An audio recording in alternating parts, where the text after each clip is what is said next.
Welcome to CTV Sports. I'm Dale Schwetz. And I'm Jan-Eric Frank. And we are live here at the CTV studios, Wellington, Florida, at the Grand Champions Polo Club this afternoon for our 2023 World Polo League Founders Cup 26-goal polo on Field 1. Jan, and we have been waiting for this game. Let's meet the players. Absolutely. Thank you very much, Dale. Also from me, a very warm welcome. As Dale was just saying, we are at Grand Champions. This is game number 2 in bracket 2. Remember, we have 2 brackets in the Founders Cup. And what Dale was referring to, in so much that we've been waiting for this game, is Audi, of course, a very, very big name in the World Polo League, a powerhouse. And, of course, Casablanca, coming off a fresh win last Sunday, winning the All-Star Challenge. Now, they played Richard Mille in that final, you may remember. Barto Castagnola winning the MVP award. And that is also how that team is going to be playing today, like they did on Sunday. At number 1, Casablanca then with Grant Ganzi of 3 goals. At number 2, very strong, keep an eye on him, Tomacho Pieris, the 6-goaler. And then the first of our 2 brothers on the field, Barto Castagnola, 10-goaler, of course, and Jesse Bray playing at back of 7. Audi, and this is the interesting twist here, we'll have Grant Ganzi playing against his dad, Mark Ganzi at number 1 for Audi, the Cobra playing off 1 goals, and then here the second of the 2 brothers, Heta Castagnola, 10-goaler, of course, Nick Roldan, the man that can cut a ball like nobody else in the business, playing at number 3. And the man from up north, the Great White North from Canada. Great to see Fred Mannix back here.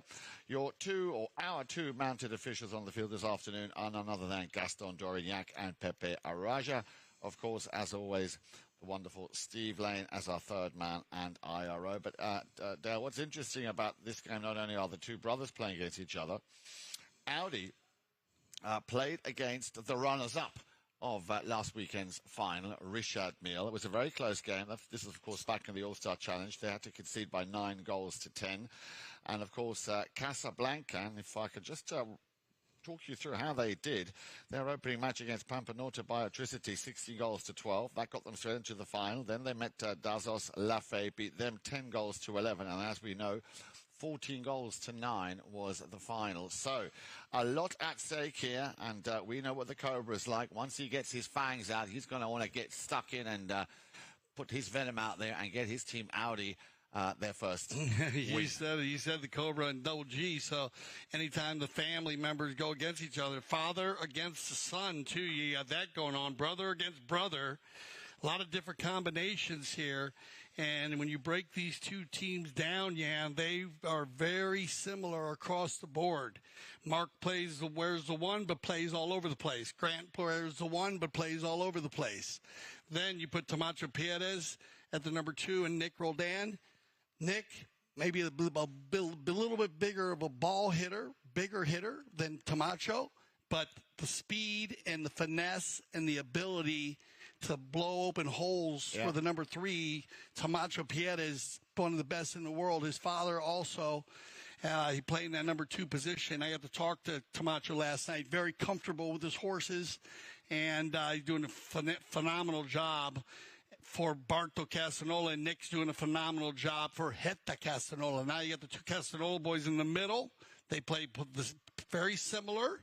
But then you go to the backs, the number 4s, and Freddie Mannix at 7 goals. He will run through, and when he comes through with a lot of horsepower and a lot of speed, and you love it. He comes through, you know he's coming. And then on the other side, all day Jesse Bray. Yeah. And then both of them can hit the big ball.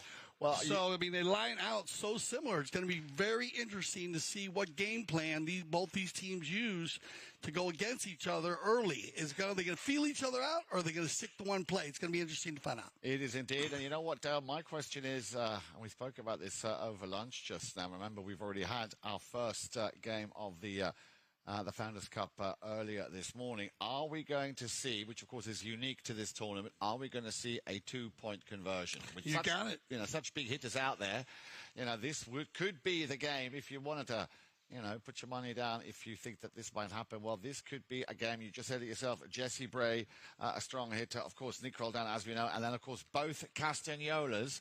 But now important is, and we spoke about that also at lunchtime, is that a penalty 5B has to be just behind the center line. You guys, if you look at our drone footage right there, you see the hash lines. That's where the players will line up. They're going to stay inside there, but the line in the middle has got to be behind the line. So the umpires will be teeing the ball up. And look, this looks like Double G has a new helmet. Yeah, I noticed that. He's styling some new colors, and they're going to come right out of the first bowl in, and away we go.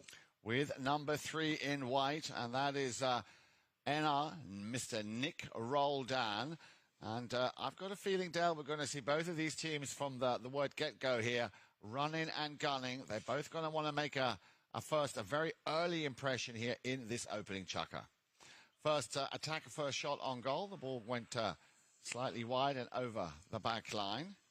Let's just watch the play again. Tomacho Pierre is there just waiting for that ball to come to, and in comes Nick Roldan. Gets a challenge there from the number 4 from Casablanca. That was Jesse Bray. And as I say, a penalty 2, an open goal penalty. And the first man to take a shot on goal here this afternoon is none other than the Cobra himself, Mr. Mark Gansey.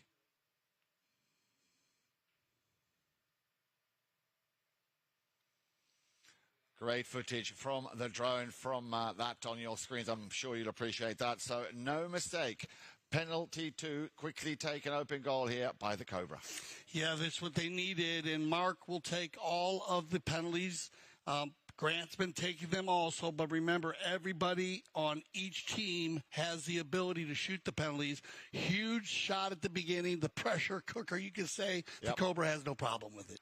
Ball is back in play now then. Here we go. The first touch for Castagnola, and that was not Heta, that was Barto. Nice little feedback here from Gansey, and yes, I noticed that as well. Very smart-looking helmet. Of course, Grant Gansey, the recently appointed ambassador for Casablanca. I'd like to welcome anybody, of course, from Casablanca who is either here at Grand Champions Polo Club or, of course, watching it around the world. Mr. Steven Alexander, I know you're in Argentina. I'm sure you'll be watching this game, and I'm sure you'll be very happy with your team's success on last weekend's final. Now, here we go then. Castagnola. Barto. Yeah, he's number 2 in white, of course. That is Hector Castagnola, just biding his time before he goes in for the challenge. Nice, open, flowing first part of this chukka. Tomacho Pierres will pick this one up. Pierres, little chip shot there from out of his wrist. And you said, Dale, you called it. Tomacho Pierres, probably one of the strongest, one of the best at 6 goals here at the Grand Champions Polo Club. I told you, I talk a lot about it. His father was, for me, one of the best number 2s in the world when he played with his brother, which is Tomacho's uncle, Gonzalo. And so he has been around a man who knows the number 2 position, and he has demonstrated the ability to take the number 2 position to a higher level, not just be the working bee, but now getting control and an awesome finish to get that equalizer early. So 26 goals on both sides.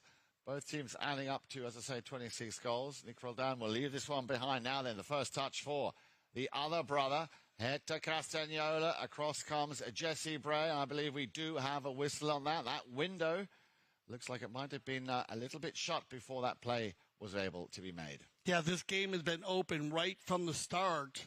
And when I say open, I mean running and gunning, moving. And here you're going to watch as they work this ball down. And right there, Jesse Bray's going to come from right to left. Now, he can make that play on the left side, but he falls across the right-of-way afterwards. Heta's just going to ride out the right-of-way, and we're going to put the Cobra right back to the same line that he made his first goal. So they got to be careful here. Early on, Casablanca giving 2 open goal penalties.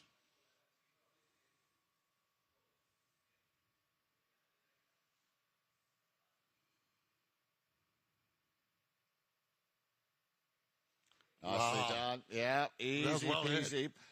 Very elegant there. The second penalty to conversion. So 2 out of 2 for the Cobra. Oh, Cobra's dialed in early. This is great for him. Mark, his confidence level goes up, and then he gets very comfortable running with the ball, taking plays and going coast to coast. Mounted to the top. You know how it is. Best horses in the world out here. World Polo League, 26-goal polo. Another fabulous shot there. Second penalty 2 of the day for Mark Ganzi. And that ball had just been thrown in. And another whistle from our mounted officials. What did you see on that play, Dale? Well, the ball bounces out right there, and you see how the player, when he put his mallet across underneath, and he had to have a hook. Yeah. So you're going to go ahead and get the reaching claw call here. And with 4:18, we're going to use our first courtesy change of the day. And we will use the courtesy change. Once, any of you new viewers, we use it one time per chukker. And the players have 45 seconds to a minute right in there to get on their horse and back on the field. It is a horse timeout. Not for the two-legged athlete, but for the four-legged athlete. If the two-legged athlete needs time, of course, he can get it. But it is for safety of the four-legged athletes. It'll happen once per chukker. And looks like we got everybody coming out quickly here for our first courtesy change of the day. The 2-point conversion added by the tournament committee. And also remember, we have 2 brackets of 4. They play within their bracket. And after bracket play, the top 2 teams per side will advance to the semifinals where they'll play cross bracket. 1 against 2 and 2 against 1. And I like that. I love when they set it up like that. It always makes it so much fun by semifinal day. And everybody in the hunt now. Well, sorry, Dale. I just wanted to remind viewers, of course, how we are here in bracket number 2. This is, I say, the second game in bracket number 2. We started the Founders Cup with the opening match between Santa Rita and Travieso. But now let's go back to the action and see. Well, that could have been an attempt, a shot on goal there by Jesse Bray to try and make that 2-point conversion. So, as I say, in bracket 2, 10 goals to 7 is how Santa Rita Trenquelauken took care of business in their first game. In bracket 1, we had Brookshire against Richard Mille. Richard Mille winning that with 9-8. And this morning, of course, we had Pampanotta Biotricity against Kaya Polo. Again, a very close game, 14-13. So Jesse gets the penalty 5 for the center, and then right here, Hetta steals it. But then again, he reaches over the top. Remember, when 2 players are overlapped, they don't need to be touching, just overlap their horses. Yeah. And they could be overlapped head to tail, or there, it was pretty much almost even. Hetta's going to reach over and try to steal that ball. So penalty 5A, and it'll be Jesse Bray. From the spot, just about 20, 30 yards behind that halfway line. Yeah, good call to play that one up to Castagnola. Barto. Jesse coming in to try and, lose him of his brother Hetta, who was coming in for the challenge. Again, the long drive. And Grant Ganzi, I've got to say, I do like his new helmet, Dale. Very, very nice. Yeah, I love sporting the new colors, Double G. Yeah, a great play here by Jesse Bray to help Barto escape the hook of Hetta. And that's going to be going on all day long. It just started, Jan. So this is going to be a fun game to watch, very competitive. And it's going to be, that's a beautiful shot here. As Mannix is going to unload one, and he's going to find the Cobra on the gray one. And he picks it up straight away. Good first touch from him. You said it yourself, Dale, earlier. Oops!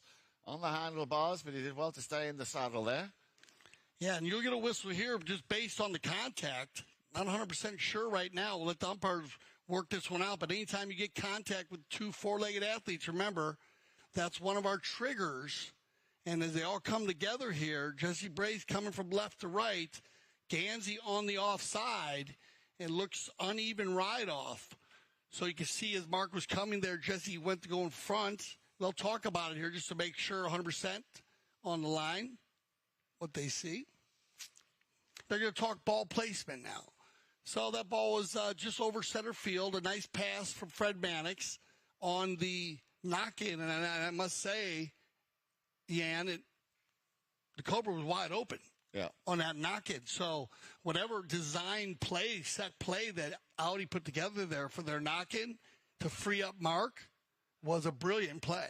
Yeah. Yeah, because he was completely by himself, and that's going to turn into the Cobra getting over center field, fouled and another open goal, and Mark will get his third opportunity at the penalty 2, open goal, 30-yarder.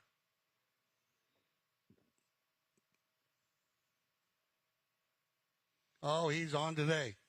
He is on today. All three, well, the first one was a little to the right, but he's adjusted that. If you remember, I talked to him. He had a couple the other day he hit to the right, so he knows how to adjust. He is a true scholar in the game of polo. He studies it, watches it, he's in it, he knows how to fix it, and those are three brilliant shots already. He gets a hat trick here in the first chukka.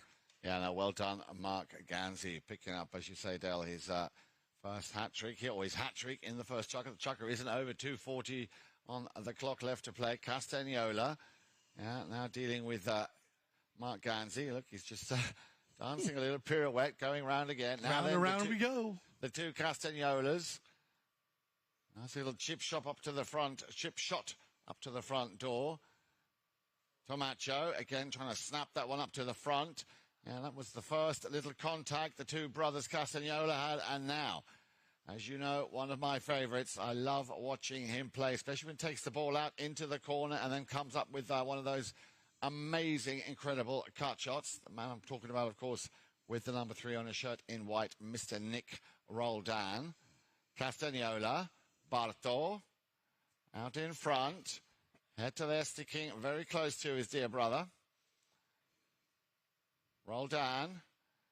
An appeal there from Grant Gansey. And as we call it, a late whistle. The umpire's just allowing that play to unfold and open up. And we do have a whistle. So they come across here. Barto flips it to the inside. It's almost going across the field right there. And then you have contact. Yeah. So we'll see what they decide here on the positioning of the umpires. It did flip a little bit to the left. And looked to me like we had worked this one out.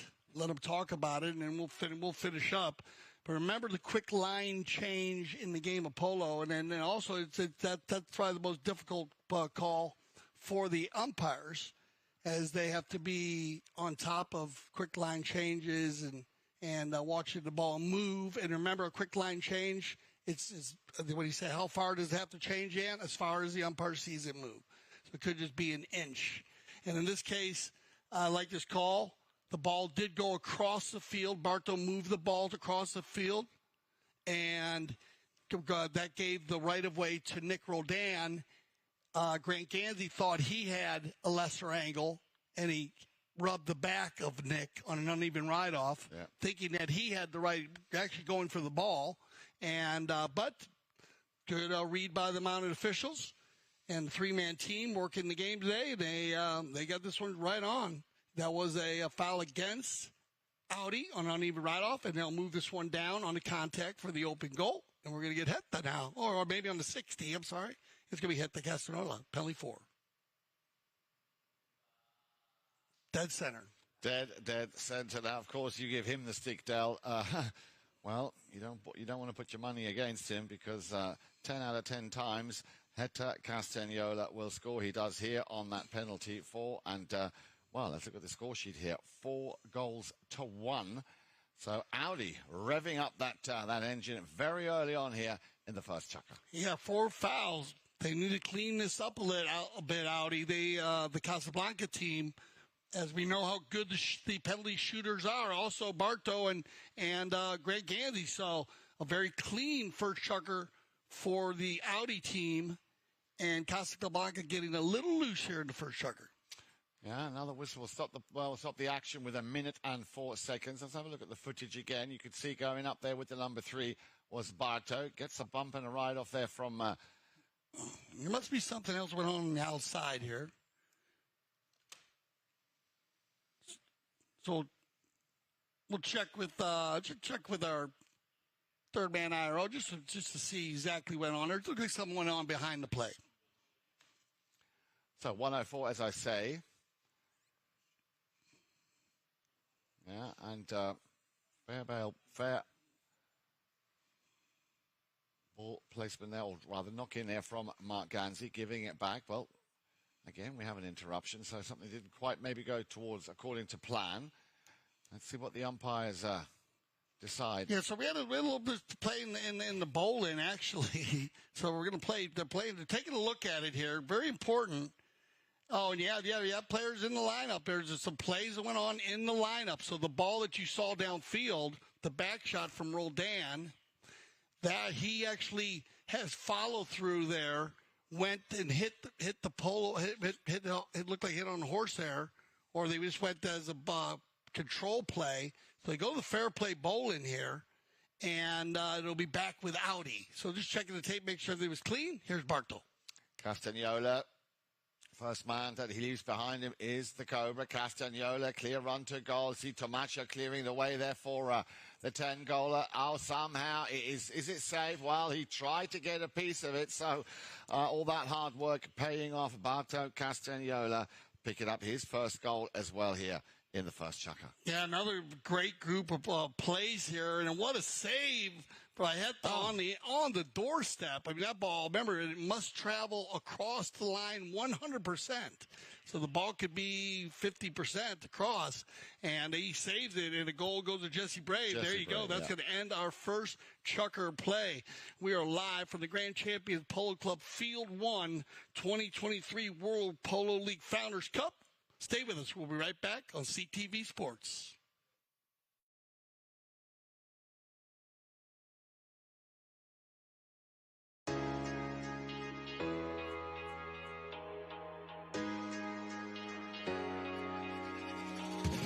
Happy to be back in town playing with the best teams, best boys, and, on the best fields. So we're going to start the season a full power horse. I'm just happy to be back in Florida. It's hometown. Looking forward to getting back on these amazing fields.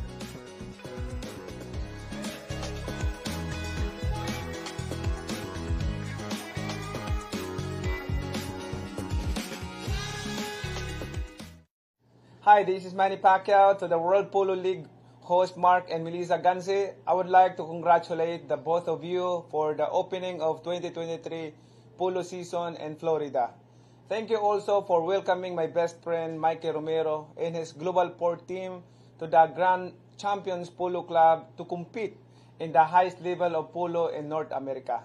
I wish you all the best of luck during this season, and God willing, I can come and visit Florida to meet you also and cheer for our Global Port team. God bless everyone. Stay safe. Know that God is good all the time. Thank you. Mabuhay.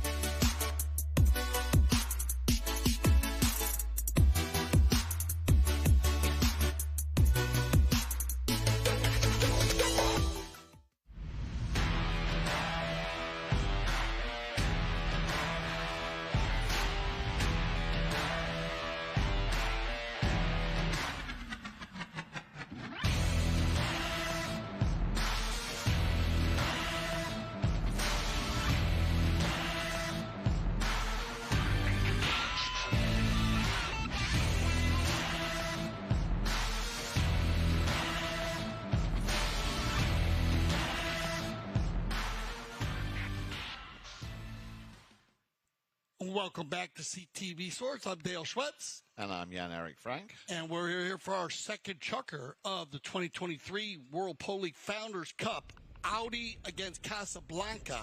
4-2 after the first chukker. Field 1, Grand Champions Polo Club. And on the move, you saw him there with his brand new helmet. That was Grant Ganzi. But Tomacho Pierres, he's already hit the target once. This time very unlucky, just putting it out to the right-hand side. Remember, he scored in chukka number 1 with a nice little snap out of the wrist there. Very unlucky not to hit the target on this occasion. That would have, I'm sure, gone down very well for Casablanca, who, as Dale was just saying, coming back out onto the field now here with 2-4 in favour of Audi, who got off to a very good start. But having said that, 4 penalties, and we spoke about that just now, Dale. That's something that Casablanca need to keep a lid on. You don't want to be giving away too many penalties. Yeah, they started out a little loose at the beginning of the game. They 3 penalty twos. Mark Ganzi was stellar, making all 3 of them, and then a penalty 4, which was just a dicey, quick line change. but it was in the center of the field. And, you know, World Polo League and most polo today, they're going to move those to goal shot penalties. Very successful shooting by the Audi team in the first chukker. All 4 penalties made. They came back and scored a couple from the field, though, to keep it, in check.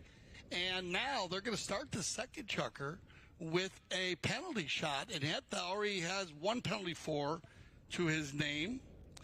And basically we have a reaching call.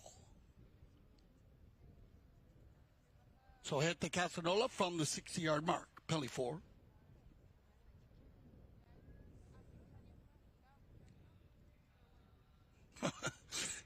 That ball was like exactly the same spot the other ball. Great drone footage there. Heta Castagnoli dialed in early, and Audi's been ready to go.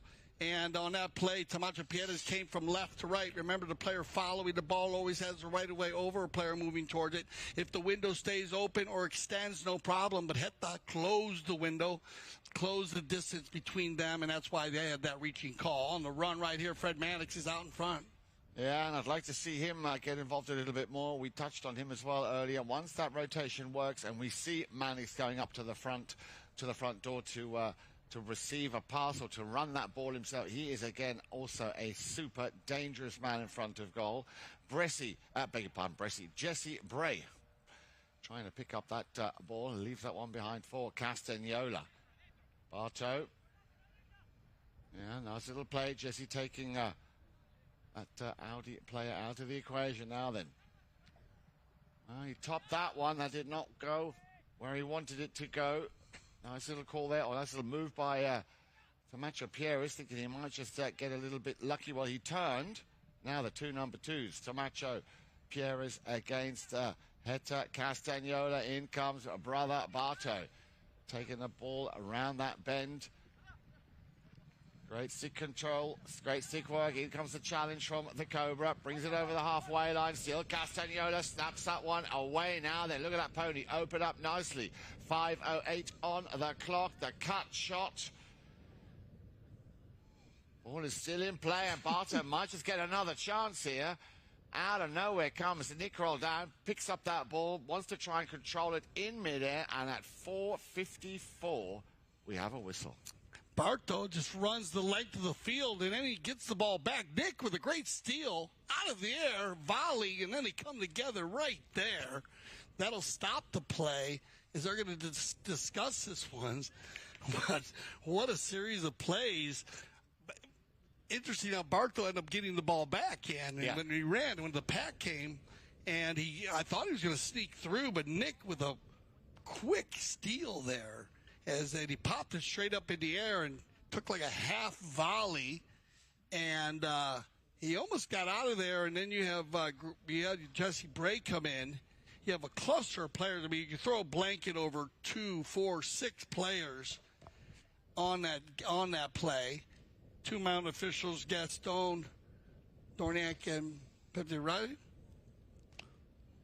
And so on this play, there's so much contact in between now, with the players when they pack like that. This is a big trigger. So they'll trigger this play, and they'll go ahead and take a look at it from all the different angles. Remember the angles that they have the ability. They have both end zone cameras, and they have the high cam in the center, and then your drone footage that you're seeing there. And they'll be looking to see if any fouls or whatever, because everybody, of course, it is. Each team thinks they have fouled or one thing they didn't. So they're going to go ahead and go with the foul here. And it'll be against the Audi, Casablanca team. So Audi will have a penalty 5A. And they're going to come out there quickly and get it over center field. It's going to be Nick. Yeah, Roldan avoiding the hook coming in from Tamacho, and here we go. This is what we came to see from Nick Roldan. Castagnoli coming back in defense, picks up that ball now. Then are we going to see him run another coast to coast? Great stick work. Very nicely done by Roldan. But once again, the ball is played downfield. Castagnoli, what's he going to do here? Is he going to go for the shot? No, he wants to tee it up. Wants to get a little bit closer. Roldan comes in for the challenge. He's got Double G Grant Gansey just behind him. And with 4 minutes on the nose, another whistle. Yeah, Bartow slams on the brakes here, and Nick's right there, tries to steal it. Bartow bounces off the pony, comes back inside. Now Freddie makes it play, comes right there. It kind of hits the side of him right there, and then Nick steals it. So we're going to go to a courtesy change. And again, they're going to talk this one out. Dicey plays here in the second chukker. The other one was an uneven ride-off against Jesse Bray. That's where they got the penalty 5A. And remember the ride-off. You need to be, you got to be even or sideways. You can't come in more than 45-degree angle. And this very fast.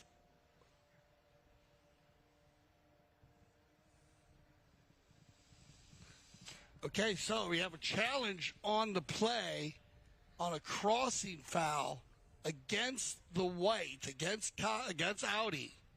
Okay. They challenge the call, and they're going to lose the call. The call stands. It is a cross. It is a right-of-way violation.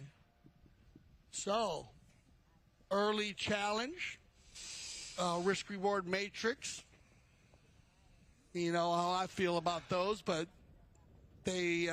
one part of the matrix would be, well, they were going to save an open goal because Bartow, I believe, was inside the 30 when he might run right around the 40-yard line. So you are going to get the open goal penalty 2, so that would be part of the matrix. You would have saved the 2, and you would have had a bowl in right there if they won their challenge. And but they're going to lose their challenge. So at this stage in the game, Casablanca with a bit of an advantage now. They'll have a challenge to use. You remember the challenge system. Each team has 2 challenges, 1 per half. You need to use it or lose it. And if you are correct to win your challenge, you will receive another. If you lose your challenge, you lose it for that half. And all the triggers are in place. And we'll talk more about the triggers as the day goes on here. So let's go see Bartow. Is they're going to pass the stick here. Bartow's going to take his first penalty 2, open goal of the day. Bartow. No mistake, as to be expected. Cracking goal, his first, I might add, of the afternoon. So, penalty 2 for Casablanca, and with that, they come back into this game still trailing by 2 goals, out in the lead by 5 goals to 3. Yeah, so we will switch directions for any of you new viewers out there. And, of course, remember, everybody plays polo with their right hand for any of our new viewers. There's a couple rules. Keep you lined out. Fred Bass going to win the bowl in here. He's going to find Heta on with the number 2. Yeah, and Heta immediately has the other number 2. Tomacha Pierre is coming in for the challenge. In comes Jesse Bray. Now, was that angle a little bit too sharp for the umpire? You can see the umpire right above that play. He would have had the best view on that. Let's have a look at that one again. Here you see Heta Castagnola. Taps it once, taps it twice. Yeah. Yeah, so he's going to change. Here's another quick line change. He set it to the right, and you have Jesse getting over the top of the ball a bit there. So Heta was on his way, and they're going to go and bring this one probably down to the 40, I would say. Either 30 or 40. We'll see what the umpire decided based on the field position. He was about the 80-yard line, so the first move would have been the 60. And that's not that. Then you need to remember that once you go to the 60, you are putting all the players back in front of the team. They're getting the man who's shooting. So in this case, they're going to give the open goal penalty 3, 40-yard shot, and it'll be the Cobra once again to do the honors for Audi. Well, as we know, Dale, he hit a trilogy, 3 goals from the penalty 2 spot, no mistake, and this is now his first penalty 3, so far 100% here with the stick. Mark Ganzi picking up his 4th goal of the match, and with that, of course, restores that 3-goal cushion, 6 goals to 3, with a little over 3 minutes left to play here in chukka number 2. All 6 goals scored by Audi from the penalty line. Yep. 3 2s, 1 3, and 2 4s. On the bowling, it's been back and forth. Remember, we will have our stats at halftime to go through with you. We'll break it down for you. As they come across here, you got Nick and Bartow, and he's going to flip that ball. out to the outside, and another whistle on the play. Stop the clock with 2:37. And let's have a look at that footage again. Here you see on the halfway line, nicely touched. Now then, Castagnola. Roll down. And then the whistle. So Martin's going to push that ball across and change the line, and Nick's going to run by and steal that ball. Nick's either got to go make a ride off, or he's got to leave that ball or go near side. And if he goes near side, he might get out there on the near side. I thought Nicky might flip it down, flip his mallet over, and, he's so quick. That's exactly the point. He's so quick. That's exactly the issue. Yeah. I think he thought maybe he had more room there, but Barton pushes across, so he's got to clear. And they're going to bring this one down and set it down, and it's going to give an opportunity for Casablanca. So, both teams have an opportunity from the penalty line. At this point, this stage of the game, both teams are 100%. Casablanca's only hit one penalty. This will be their second. But we'll see if Barto is tuned up. He was in the All-Star Challenge when he won that. So here comes Castagnola.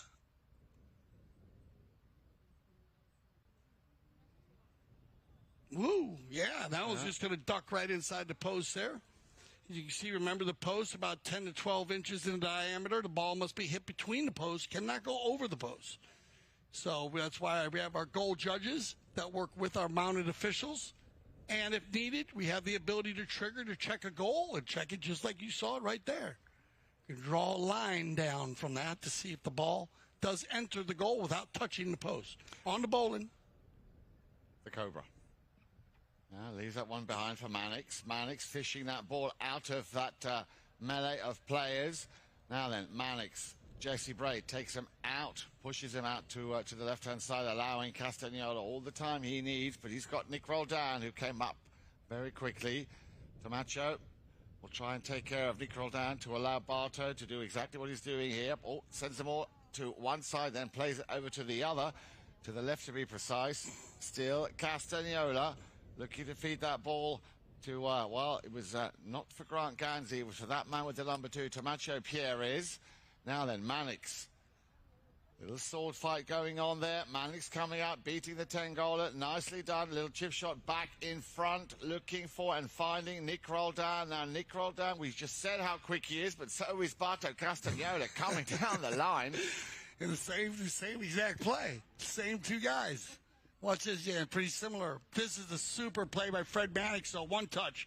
Then there, Nick, he steals it, watch. And then he flips it the same way. Yeah. And then Barto jumps in front. So similar play that happened with Nick and Barto, where Barto flipped the ball and Nick stole it. Now, they did the same, and they went but he went to a back shot. So the ball does pass in front of him first. Barto's going to question that, have a little chat with the umpires about it. And, he's got to let that ball go or move to the next play. But nice, good hitting here by Audi. Mark Ganzi hit the first one out of the air. Fred came and hit a nice back shot, and we're going to put Mark on the line here for the 5th time.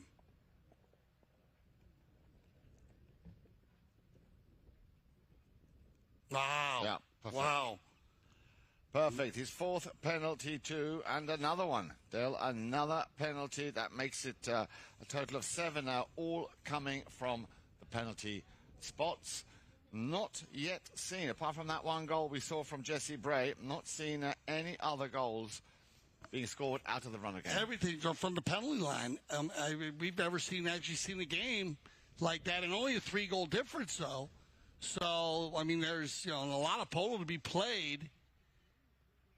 Picked up here on the bowling in our second chukker. We're under a minute now. Barto. Castagnola. Now remember, strong hitter. Just avoiding all the challenges that are coming in also from behind. Tomacho leaves or clears that pathway for him. That one's going to go over the back line. I like the shot, the thought process here. If you remember, Barto, he scored 11 goals in the final. Was that about it? He scored 11, right, in the All-Star Challenge.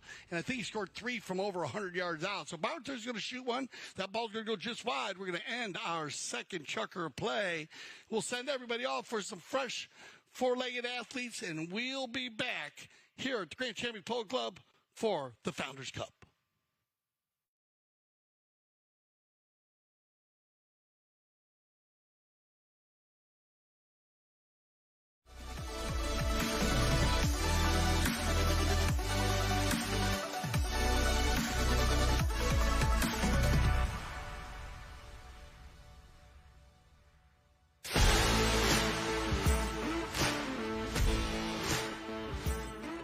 We're here at the Santa Rita Polo Farm where the PTF Polo ASSN Junior Tournament is being held for the first time ever at this location. And I mean, could you get a more beautiful venue? Probably not. The tournament includes players of all ages, starting with the youngest at just 2 years old and the oldest at 20 years old. So you've got all ages, all skill levels, and a whole lot of fun. Let's go check it out.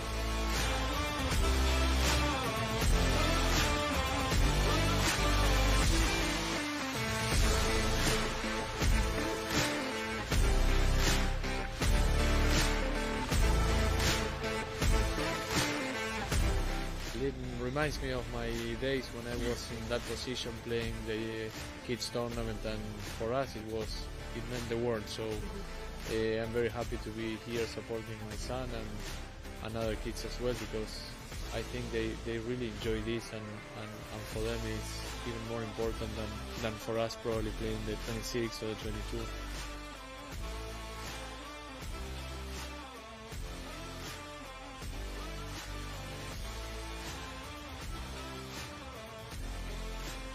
Well, that's a wrap on the PTF Polo ASSN Juniors Tournament at the Santa Rita Polo Farm. So much incredible talent coming up through the ranks. The future is certainly bright for the sport of polo. Now, for more information on the PTF, head to polotraining.org.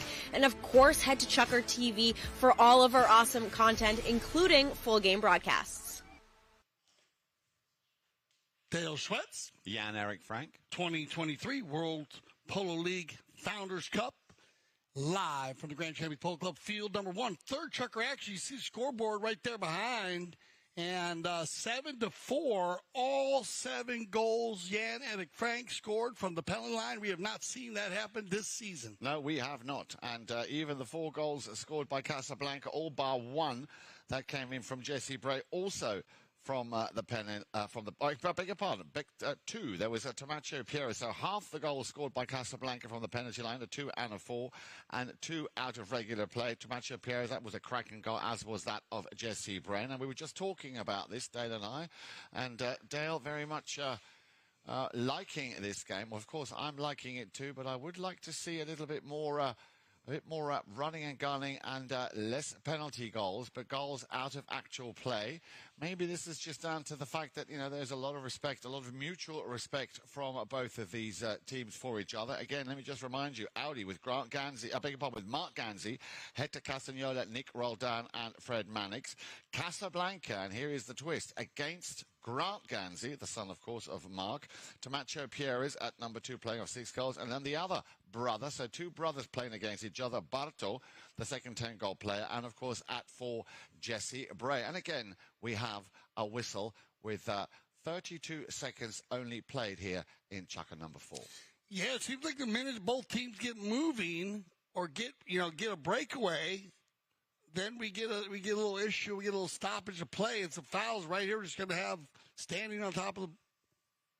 Oh, they're going to go and check the talk. Just want to talk about it because they're all meleeing around here, and shot it there. Barto and Pepe right, having a little talk. You see the sideline here on field 1 at the Grand Champions Polo Club.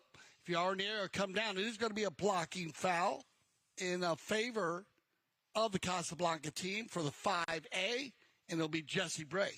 Yeah, he's going to get another crack at this, Jesse Bray. That ball didn't quite get the legs or the distance he was hoping for. And that second one also not much better now. Picked up on the near side by Castagnola. Castagnola, nicely done. Mannix taking care of business with Jesse Bray to allow Castagnola to send that ball over to the far side, where waiting and had already turned was, of course, the Cobra.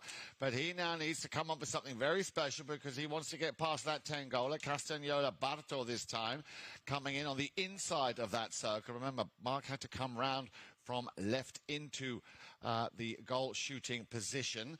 So that, again, not quite the way they wanted to play that one.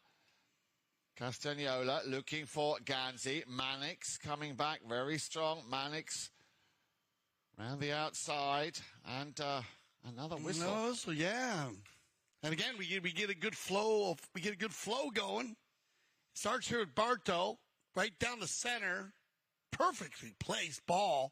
Then right there, I guess you got the two Ganseys coming together, and the umpires must not like that. The Mark kind of got a little bit too far in front there, rubbing him, I guess, uneven, and pushing him out.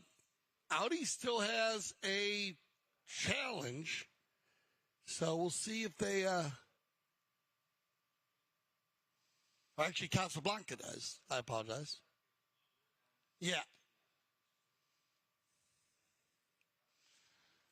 So they'll go ahead and drop this one at the open goal penalty 2. It'll be Barto again. Yeah, he's already done one of those, converted to 2 and a 4 in chukka number 2. So this will now be his 3rd goal of the game. Yeah. Whoa. Well, he turned a penalty 2 into a penalty 4 just for the hell of it. So another cracking goal here by Barto Castillo. You know what, Dale? It's so interesting, and it's so much fun. That ball like 100 yards, man. Yeah, exactly. That's what I say. He turned a penalty 2 into a penalty 4 just because he can. It looked like it went over the house and behind the field there. He hits the ball so clean, so strong, and just amazing. Congratulations to the Casanova family, and of course the boys going to 10 goals, both of them demonstrating and representing so well. On the bowling. Yeah, trying to lose Jesse Bray. Still Heta turning around now, extremely agile. In comes Gansey, the younger of the two out there, Grant, of course. But again, he just keeping his head above and very much firmly on his shoulders now then. Castagnola. Yeah, and he can do what his brother does, just snap one out of nowhere there. Okay, this one went slightly wide, but what I was going to say just now, when they take these penalties, what I think is so amazing to watch is not only the footage from the drone, but also the different styles, how some players approach the ball. Some come at a little canter, break it down, stop, go on a walk, open their shoulders, hit it. Castagnola, like it's getting out of bed. Yeah, no, you got to. It is a setup play, though. It is an art. And you said it, yeah, and all players have different procedures on how they take their shots, and some people like to lope, like you said, lope. Some people like to walk, and yeah, he does it very, you say, calm and easy. Yeah. He'll Right. change a play here, the line change. You can see how Heta changed that line, quick line change, and then his brother tries to steal it there. Actually, Jesse could have got away with it, but his brother tried to steal it on the near side, and he's going to get caught on a reaching call, right-of-way violation. And that's going to put Mark Gansey back on the line here. And for what is six opportunity and an open goal in the first half, here comes the Cobra once again.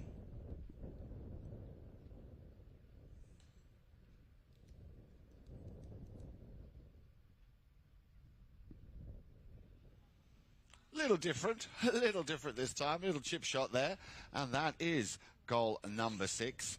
And goal number 5 from the penalty 2 spot. Yeah, I love the way Mark adjusted his play on this one, because he's up riding and looks like he got a horse with good energy today here. And instead, he usually walks up. He just let her go into a nice little lobe. Little pop size. He's got it dialed in. Do you think you've got a little headphones listening to us? I don't know what he's got, but he's stellar from the penalty line. He's 6 for 6. And that is good shooting, man. If I'm coaching them, I'm happy.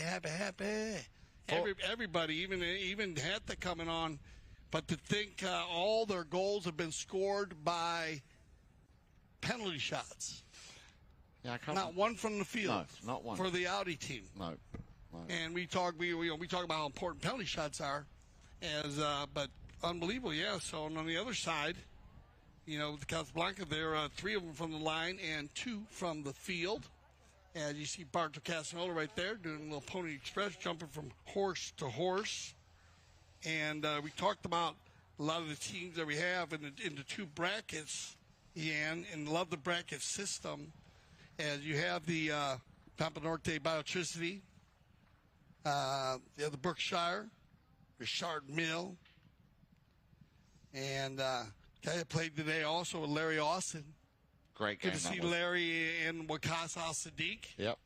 And the boys, they pulled out the win there at the end this morning. If you missed our early game, looks like we had everybody back after the courtesy change. on the bowling here. That'll be the final courtesy change of the first half. Greg Gansey's going to win that ball out of the bowl end. He's going to find Camacho Pierez.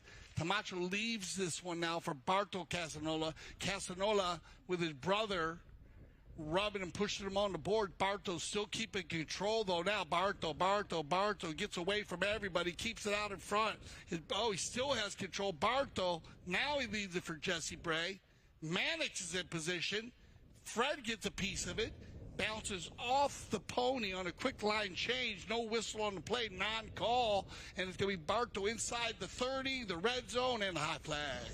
Well, that's what he will do all day. You give him an inch and he will take you for a country mile. So Barto Castagnola picking up overall the third goal out of regular play. So no penalty on that occasion, even though it wasn't for Audi, it was for Casablanca. But nonetheless, nice little work there, or a nice little goal after all that hard work from Barto Castagnola. Yeah, so even though, the Audi team has scored 8 penalties, there's still 2-goal game here. So it is going back and forth. They're going to win the bowl in here, and it's going to be Jesse Bray. Slams on the brakes, Jesse. 2 players to get by, leaves it for Barto now. Now they do the little leapfrog of Barto. He'll work it back inside. Watch Jesse clean it up. Well done, Jesse Bray. Giving Barto room to work. Barto's going to work to the outside. Fire one from about 80. And just off to the right. Yeah, unlucky, but I'm liking the hard work that's coming in from Jesse Bray, playing the number 4 position, of course, primarily the defender. But as we know, very dangerous, also up in front of goal, as is this man, taking all the knock-ins here for Team Audi with Fred Mannix, 7-goal player. Takes the ball around the outside. In comes Castagnola for a challenge. Yeah, he just timed it just right before he put his stick down. So an all-rounder, but that's what you need to be if you want to play at this level and have a handicap of +10. That ball jumping over the sideboards, so we have a cop on the field, a change of possession. Quickly taken, not wasting any time. Once again, I'm liking this here. Now, Fred Mannix ventures into the half of Audi. Now, he could shoot from there, given half a chance. Roll down. It's been rather quiet around Nick in this first half, Dale, wouldn't you say? Yeah, I mean, everybody matches up so well, and they're mounted so well, just looking to trying to escape, trying to find spots, and that's why we've run into the foul problems with just the Audi, with Casablanca, and then just haven't been able to escape. Everyone looking, trying to. Nick's going to release this ball. I like the give and go. He's got to hit the Casanola by himself. Deep net shot coming, and the low flag. Ooh. Well, I am surprised because normally he would put those away with one arm tied behind his back and both his eyes closed. So surprisingly there, Hunter Castagnola, after that superb pass that came from Nick Roldan. So once again, with the number 4 on his back, 7-goal handicap, Jesse Bray down to the last 45 seconds of play in this first half. Remember, stats will be coming up as well after a quick breakdown here of this first half. Now, a little deflection coming off the pony, off to Macho Pieris. Grant Gansey, put a bit of a spin on that one alongside the sideboards. There comes the outlet pass, but down. Nick Roldan, the last man standing in defence. He knows he's got Castagnola breathing down his neck. Roldan, ever so quick, Roldan. I mean, the way he snapped that ball just now to Hector Castagnola, he is probably one of the fastest players, and I don't mean the way he hits the ball, but how quickly he gets to the ball and just releases the last few seconds of play. But I believe we have a whistle. Yeah, that's going to end our first half, as they'll send all the players off, and they'll talk about this one. This play develops, kind of interesting how this play develops. You have Fred comes over on the near side right there, and you have Camacho, and then you have a player riding the opposite way, so we'll let them work that one out. They'll talk about it. They'll have time to do it also. And they'll also check with their instant replay, the third man, IRO, Steve Lane, who has a real-time iPad. So the iPad is in real time. You can be at the field, and that technology has been worked on by Melissa Gansey and our executive producer, Mike Ferreira, and it is amazing to be able to call those plays from the field. Then we also have the ability to come to the studios and use all the technology here. But let's break it down. I mean, Yannick Frank, 8 penalties for the Audi team. And they have all 8 goals right there. Yep. And 6 goals for the Casablanca team. 3 of them were penalties and 3 from the field. But look at that. 10 shots and 10 shots. Perfectly even. Knock-ins right there. 4-2, not bad. So, both teams, not really missing the goal that much. And then throw-ins, look at 7-7. Yep. And this is why the game you're talking about is so even. Fouls committed, though, 9 fouls committed by the Casablanca team. We talked about that. That's too many. Yeah. And the 6 fouls for the Audi team. You like to cut that down a little bit also, but, not as bad as the 9. Scored, though, look at that, 8 of them. There's the 8 again. And you got to give love to the Cobra here. 6 of them were his. Hit that was great from the Forge. And and then you got to give love to also the Casablanca team for Barto. He's got 2 2s and a 4. And there you go, halftime. So they'll get organized, figure out what they're going to do here in the second half. And we're going to go to a little commercial break. And we'll be back for our second half of the 2023. And I'm excited to ride against them. And you get to watch some really incredible, talented athletes out there. To us, it's a place to be in the winter. I love Gulfstream Park because of the racing. The palm trees, the beach is right here. The horse racing is some of the best in the country. A lot of good horses come out of here. And if you want to go to the next level, Gulfstream Park was the place to come.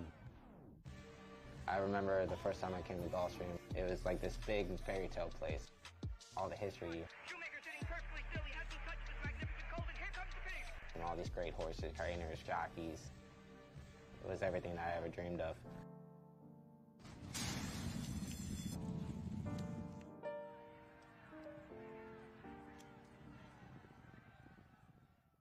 My name is Augustine Malman. I am a chef.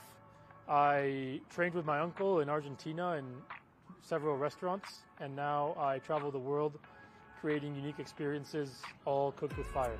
For this event, we came from California. My team and I had some previous events there, and we traveled with my wood oven trailer and all of our grills from Santa Barbara, California. Well, when we got here, we always arrive about a week prior to the event. There's several things that we order from out of town, like the firewood. We make reservations of all of the rental items, kitchen equipment, anything we need prior to our arrival is already reserved. And then once we arrive into town, we'll source out whatever products are on the menu, like fish, red meats, fruit, vegetable, anything that we need specifically for that menu that we chose. We will source it once we get in town. My team is everything. I mean, I always tell them and to my clients, without a good team, you can't execute these kind of dinners. It takes a lot more work than what people see when they show up to the events. It takes, like I said, sometimes weeks to prepare for an event like this because we're traveling from out of town, so we have to source everything we're not familiar with. The new barn is, we're here. This is the first dinner we're doing here, so we're very excited to be here. It's amazing. It's a great place to be, and it has this inner courtyard, which is amazing to do dinners, with a special area back here behind me to do all of our grilling and the fire showcase. So it's great to be here. It's a beautiful place. It's very different being up in the mountains, but I feel with Melissa and Mark and all the events we do together, I feel like it's home. We've been cooking for them for about 4 or 5 years now. But as far as showcasing what we want to showcase and being in an incredible place like Aspen Valley Polo Club, that's no different to Wellington. It's a beautiful place up here. It's going to be a 4-course seated meal. As the first course, we have a halloumi cheese that we sear on our fire plancha with shrimp, pine nut gremolata sauce on top. The second course seated will be a roasted beetroot salad with goat cheese and arugula, lemon zest and olive oil. And then the main course tonight will be a mashed potato, sweet potato puree with skirt steak and chimichurri sauce. My name is Augustine Malman, and we are in Aspen Valley Polo Club, one of the most beautiful places to do an outdoor fire dinner experience.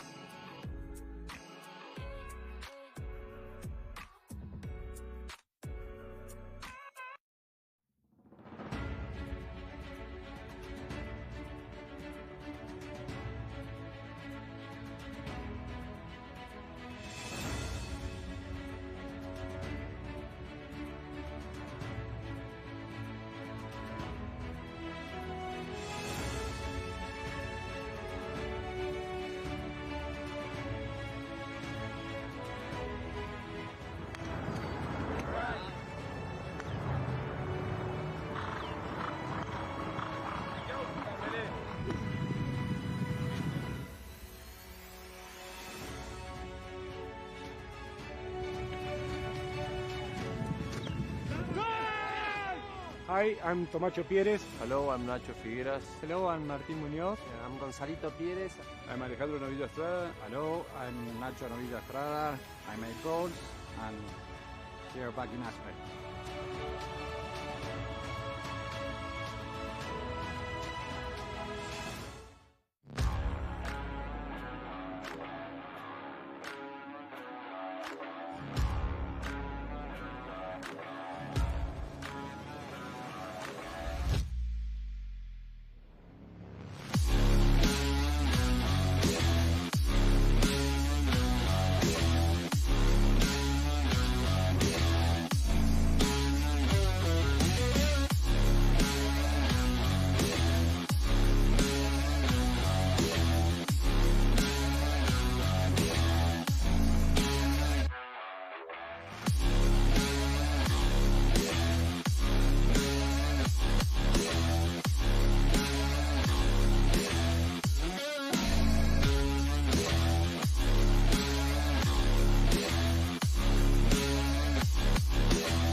Good afternoon and welcome back to CTV Sports. I'm Dale Schwetz. And I'm Jan-Erik Frank. And we ended the third chukker with a penalty against the Audi team.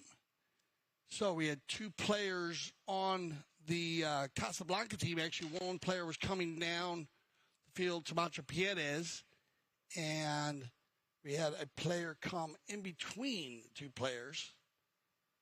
And so they're going to start the second half off with a penalty. And it's going to go in favor. Actually, they're going to go the opposite way. I apologize. It's going to go. But Tomacho did not come out of the way, so it goes for the Audi team. And they got to trigger this one as they had a player coming in, a player meeting 2-on-1 where two players came together. So Audi gets the penalty 5, and he almost makes a 2-point conversion. Yeah, exactly. Wow, what a way to start off the second half. Yeah, and let's talk about the team, just in case someone you may have some new viewers or maybe came on the second half. Audi and Casablanca. Thank you indeed. Yes, Audi in the white shirts today. Mark Ganzi at number 1. He's done an amazing job so far, scoring 6 of those 8 goals already up on the scoreboard in favor of Audi. Playing at number 1, Hector Castagnola at number 2, playing off 10 goals. He scored twice, hitting 2 penalty 4s. That makes your 8 complete. Then Nick Roldan at number 3, playing off 8 goals, and Fred Mannix, the young man from the way up north, the Great White North, Canada, playing at number 4. And he's also had a couple of good runs on goal. Been very unlucky so far, not scored, but instrumental and a very, very important player within that Audi team. Casablanca then, led by Grant Ganzi, winner, of course, of the All-Star Challenge, where they beat Richard Mille last weekend at number 1, playing off 3 goals. Tomacho Pérez, the very, very strong 6-goaler at number 2, scoring in the first chukka. Cracking goal we saw from him there. Barto Castagnola, well, as was to be expected, remember, he was MVP in Sunday's final, scoring a penalty 2, 2 penalty 2s, a penalty 4, and 1 out of the game. And then, of course, at number 4, this man you see now on your screens, Mr. Jesse Brainau. If anybody can hit a 2-pointer, well, he would be another one, but... I don't know, he didn't try. Yeah, I don't know either. He had... Listen, I umpired a game with him in California, and I watched him hit one from 5 yards behind his back, and it went 10 yards through the goal. But they go to the control play here. It was a blocking foul to get this penalty 5A at the beginning there. We had Heta come over, and his horse turned over the top of the ball. Right. And that's how they got that penalty 5A. And I was surprised that Jesse didn't go for the 2-pointers. We were hoping we'd see that being a big hitter, but they're playing their style. Here we go, 8-6. And if you missed the breakdown in our stats, every goal scored by Audi from the penalty line, 3 of the goals from Casablanca from the penalty line. A lot of penalties, but a very open, smooth running game. And they're going to the action here in the 4th. And that is Nick Roldan. And Nick Roldan, now I touched on him in that first half. I hadn't seen as much of him as maybe we would have liked, or maybe you at home watching on CTV Sports would have liked. But again, you know, we are not playing. We are not the strategists out there. We can just see and follow the action. I'm sure the coaches and the captain will have a set game plan now on the ball. That is Nick Roldan. Straight away comes in Jesse Bray for a challenge. Steal there by Castagnola. Goes over to the boards. Now the two brothers battling it out on those sideboards. Hector coming out on top. Nice little chip shot now. Hector Castagnola. He's still in, well, I was going to say his own half, just as they approach that halfway line. A couple of goals, of course, would put Casablanca even Stevens. But that will be a nice lofted ball. Look at where Ganzi is coming from on the left. Yeah, that was a bit too steep. Jesse Bray was supposed to be the recipient of that ball. Turned around again. Now turning defense into offense. The Cobra. But coming down the line was Tomacho Pierres. And the umpires, I think, will have seen something very similar. Yeah, so we're going to go ahead and break this one down. Can slow this play down here on this play. As you get the play, comes around here, and you get a big hit right here. Now watch this ball. This ball is going to go down. It's going straight down here like this. Keep an eye on this play right there. Then it changes over. Mark's going to come across the field like this. Tamacho's got the right of way coming right here. Yep. As they come together, Tamacho gets right on this line right here. Mark comes to the right, goes up, and you get the foul right there. Yeah, great explanation. Great visual explanation of this so important right of way. Well done, Dale. That looked, well, I could not have explained it better myself.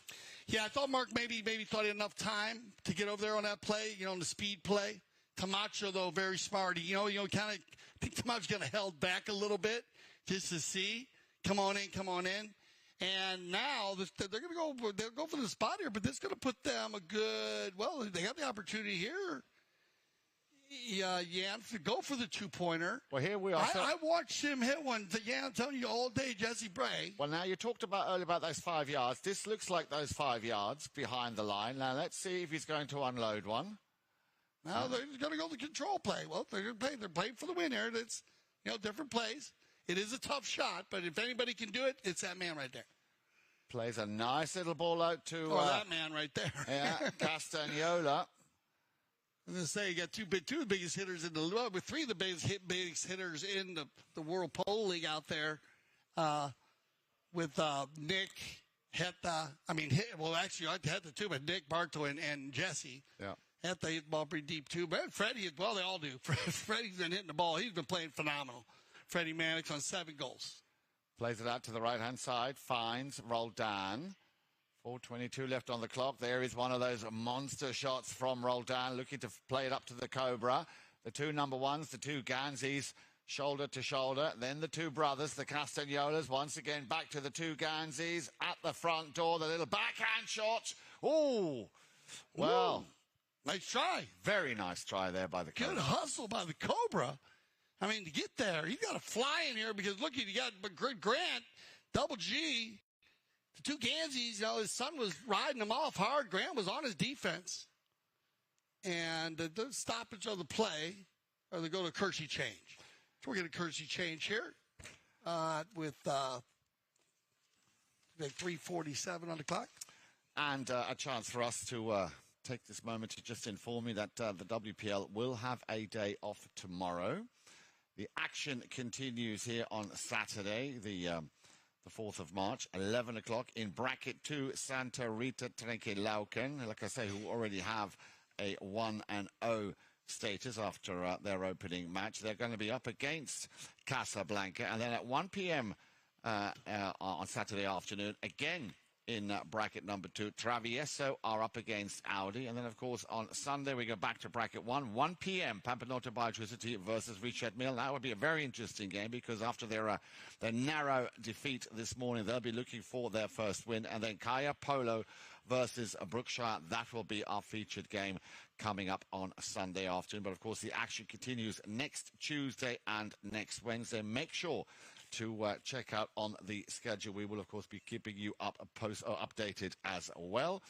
3:47 on the clock left to play, Dale. And so far in this fourth chukka, no score. He got it. They're going to the defensive battle here with 2-goal difference.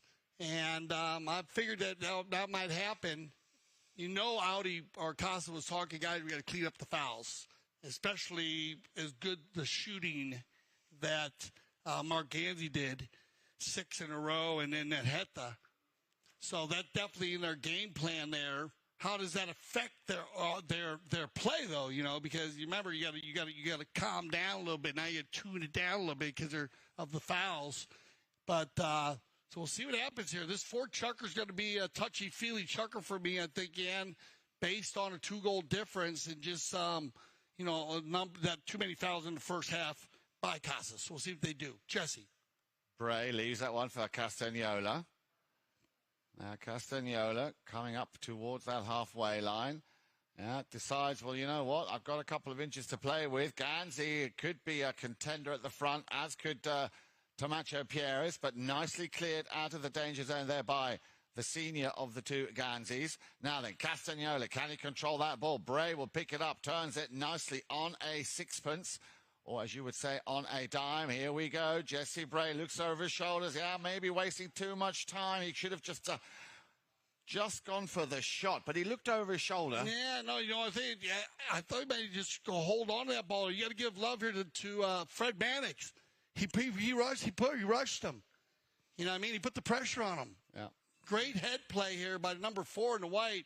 Good thinking, Freddie, to leave his man because Jesse had a free guy behind him. You know, he kind of rushed the shot, as you said. So that hurts. And they take a quick knock in here, and they'll get a whistle on the play. So this is a similar play that we saw, and we'll go ahead. Let's break this one down. We can slow this one down too here. So you see this ball right here is going to come just like this. And then you got Barto coming up like that. And that's where you're going to get your foul. Again, the man moving from left to right. And the player following the ball within 2 horse lengths. They're going to blow the whistle. If he can get out of there, keep quick it. Enough, yeah. Yeah, you can get out of there with they say 2.5 horse lengths. You know, in the World Polo League, it probably goes down to 1.5. Maybe 2 because of the quality of the horsepower, the quality of the players, and the 6-goal game or 8-goal game, based on, of course, young, players that are playing at a lower level, safety, the different speed ratios. That distance gets wider, longer. In the World Polo League, it'll be a bit tighter, but Fred Mannix closing the gap. So they'll move this one down again, Dan. That's what I'm talking about. They move the ball, and it's going to go from center to a 60. It'll be Heta for his 3rd opportunity. He sneaks that one right then. Just on the inside of that post. Nicely done. Heta Castagnola. Not disappointing. His 3rd penalty fall. So, again, very consistent. And with that, we have a new score line, 9-6. So 3 goals in it. First time now that Audi are extending their lead. And we have 2 minutes and 6 seconds left to play here in chukka number 4. Still a bit of a scrum going on that halfway line. Out comes Tomacho Pierres, a cut shot. Yeah, wanted to send that one up to Castagnola. He'll try and pick it up, and he does well on the near side. Mannix coming back strong. But again, Castagnola read it well. You could hear him breathing down that line. Castagnola, can he just finish it? Just a little flick of the wrist, my goodness. What do you say to that, Dale? Yeah, he keeps working. He can do it all. They tried to get Barto here, bounced off the back of Nick. It just didn't go far enough. Nick couldn't reach back and make a back shot there, so Barto got the luck of the draw there. Watch it bounce off Nick right there, and it goes to the outside. Then he brings it back to the inside. Such finesse, and then a quick finish. I love that he can hit the big ball and play that hard game, but when he gets into the finesse part, he's so light and soft with the ball. All about control. It's all about control, and he has got all of the shots that you would need in his arsenal here. Once again on the move, Castagnola. Whoa. Oh, nice steal by Mannix. Mannix will run away with this one. Let's go. Fred Mannix. Yeah, he's just slightly overcooked it. And, of course, Castagnola coming back. And, again, you know, knows when to go back, knows and how to play defense as well as offense. Yeah, they went down and say, we can break this one down. Let's slow this ball down. So we're going to break it down here. This ball's going to come here. Watch, Bartow's going to take it this way. And then watch, once he brings it across like this, then Mannix is going to come here and then we go back under. And that's where he's going to get the foul called. We'll see what they decide on that based on where the ball was moving as when they grabbed that ball. And so they might decide to go back a play. Then they're going to go ahead and just drop it right there at the 5A. And with 41 seconds, Double G, Grant Gansey in his new helmet, new colors. Going to switch up there. Remember, the courtesy change is available in the middle of chukka, but the NASCAR change can happen whenever you want. All right, 41 seconds, down by 2. Power polo play here. I mean, a set play coming, Jan. Indeed. I want to see him hit one here. He's been dribbling these, but that's what they want him to do. They're setting up a putt or setting up something. He's looking for Bartow to the left. Boom. And there goes Bartow.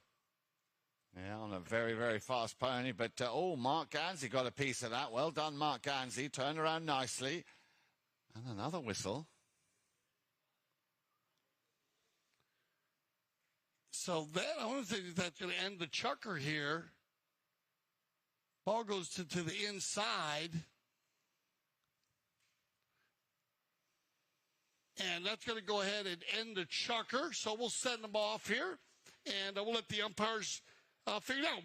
Each team scored 1 goal in the 4 chukkers. So that'll keep the score at 9-7. And we'll be right back here on CTV Sports.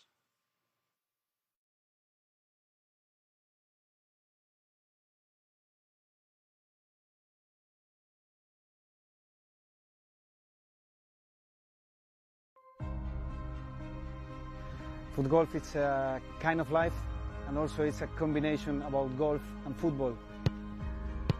So I got into sport through social media. Someone approached me on Twitter and said, have you tried it? I'd never heard of it at that point. So I went to my local course and tried it and just completely fell in love with the game. This is not as easy as it looks on your body. It's a lot of kicking. We don't normally kick this many hard kicks in soccer. For me, this and the U.S. Open are the 2 top U.S. tournaments. It's something we all look forward to every single year. Great fun, and I think everyone will enjoy it when they try it. You can't not have fun. When you set goals at the start of the season and you're able to achieve them at the end of the year, I think I can speak for everyone and say when we set goals and we make the sacrifices that we make, which a lot of people don't see, and then it all comes to fruition, it's a good feeling. I literally live, breathe foot golf.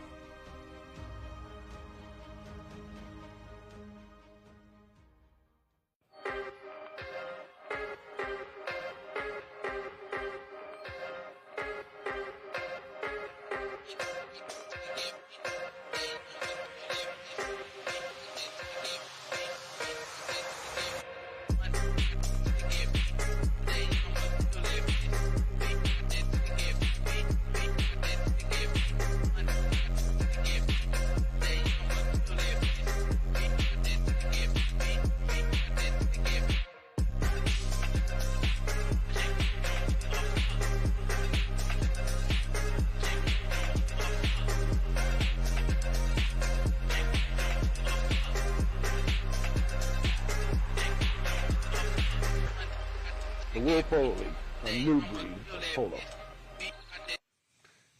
Okay, welcome back, everybody, to Fifth Chukka. We had a whistle at the end of the chukka, and sometimes we had a great conversation with our IRO / third man Steve Lane. He had checked everything out working with the 3-man team, Gaston Duran, Pepe Rada, outside the play.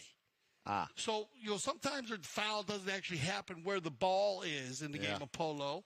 They do have, there could be a foul outside. And what happened was that one player went to ride off Nick Rodan on the Casablanca team and hit him behind the saddle on an uneven ride-off. And so they saw that behind the play. And it's going to Mark Ganzi with another open goal penalty. 2, and the Cobra is on fire. Number 6, Dale. Number 6 from the penalty 2 spot here for the Cobra, and that pushes his team into double figures and also restores that they did have for the briefest of moments that 3-goal advantage. So Casablanca now have to come up with something. They have plenty of time. Remember, this, the 5th chukka, and then, of course, thereafter, straight away, chukka number 6. Again, it's all taking place on the halfway line. Ganzi. And another whistle will stop playing. The only man still standing there is the Cobra. So on the ride, or the bowling here, Grant wins it. Then he pushes it forward. And then what happens, he was blocked, and then he gets hooked. So they're going to march this one down. I don't think the Cobra realized that he was blocking him. He didn't see. Mark didn't look over his shoulder. I don't think he realized he was in front of him. He just saw him run by him. So he was in the spot. Why not make a hook? And also, he had a man on his hip there when Grant was running. So he blocked him first. So you got to give him one play there. And Bartol's going to talk ball placement here. Now, remember, both teams have challenges now.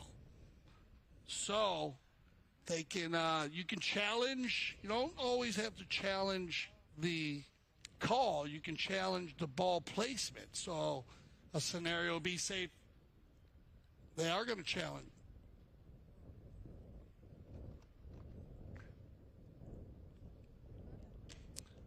All right, so they are going to challenge the play, and it was a penalty 4.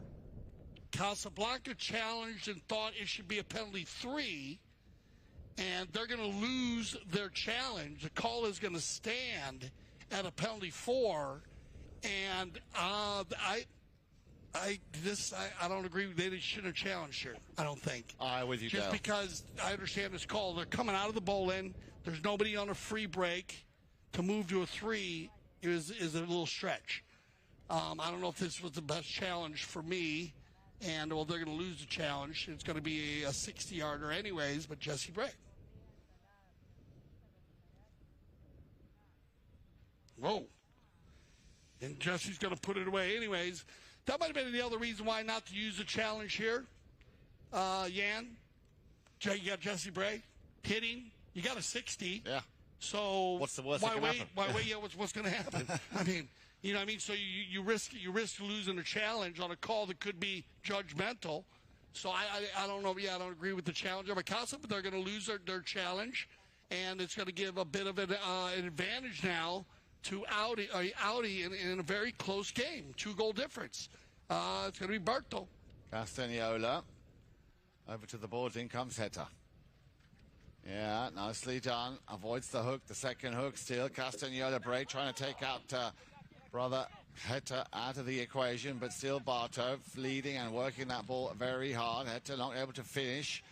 And you can see just keeping a very, very close eye on proceedings there is Jesse Bray. Now then, Castagnola taking the scenic route. Turns, cuts back inside. Tomacha now also coming in. And a shot which went, a little bit hasty. A little bit hasty, goes wide. 5:40 on the clock. But these 2 goals, Dale, really nothing to write home about. Once again, Audi will have possession, and it'll be Mr. Mannix to tap the ball into play. Plays it out to the right-hand side. A lot of space once again here for Heta Castagnola. Tomacha Pierres moving in on the 10-goal player. Still Heta brings it over that halfway line. Now Nick taking out Tomacho. Good play there by Nick Roldan. Changing the line, changing the direction. A challenge coming in from Jesse Bray, who got lucky to pick that ball up on the turn. Now then, Jesse Bray.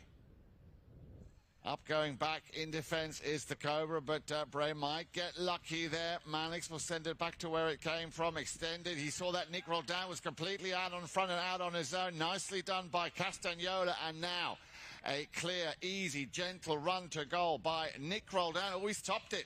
Oh, brings it back down nicely. Roldan. Well, that is what we came to see. That is what he will do. Give him half a chance. Nick Roldan picking up his first goal of the afternoon. Yeah, Nickaroo. He's a phenomenal pole player, but you got to give it up here to Heta. What a back shot. He knew that he had Nick all by himself. Nick just so talented. No problem. No problem. No problem. No problem, man. Could write a song about that on this one. He just took it out of the air. He'd rather have it in the air. It's easier to hit, they say, most of the high goalers. But that snap back shot from Heta and Nick already running. Reading the play. Yeah, that's power polo at its finest. And when you got people moving before the shots are hit, you can't beat it. No, you've got your opponents already on the back foot. You cannot beat them. Yeah. The ball travels faster than the horses, and if the mind is traveling faster than everything, then you're rocking and rolling. And they're doing a great job with that. Great give and go, good communication here by Audi. Casablanca is going to get caught flat-footed, and then Nick just super talented with the polo ball there. I mean, he had a few difficulties as it goes up in the air, but no problem with the half volley. And then from there, just comfort zone volleying it out of the air. And I would like to see a little bit more of that. Yeah, you like that, don't you? That'll bring a smile to your face. It does. Now, I tell you, Dale, watching all of these guys, of course, you know. Yeah. Somebody asked me the other day, who's your favourite? Well, you know, it's like, what is your favourite dish? I can't say there's just one favourite dish. There's so many favorite. The combinations, and like you said, horses, and then the teams, and the venues, the fields have been fabulous. Oh, he's another one. You know, well, when Mr. Mannix gets when he gets going, you know, Freddie Kim is super fit. Yeah, super fit this year. I mean, he is in all of them are in top condition. And I got to talk to Freddie. You know, riding all his own horses, and he's just very happy with his group, his string, and you know, has his own little breeding operation also. And a big shout out to his father, the whole family. His brothers, polo family, playing out of Calgary. And he's been phenomenal this year, too. So here we go, though, on the move, 11-8, Barto.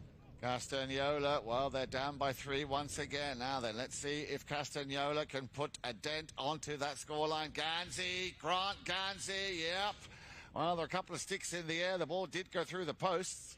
So let's wait and see if that goal stands. So a huge shot here, and this is going to be a timing play.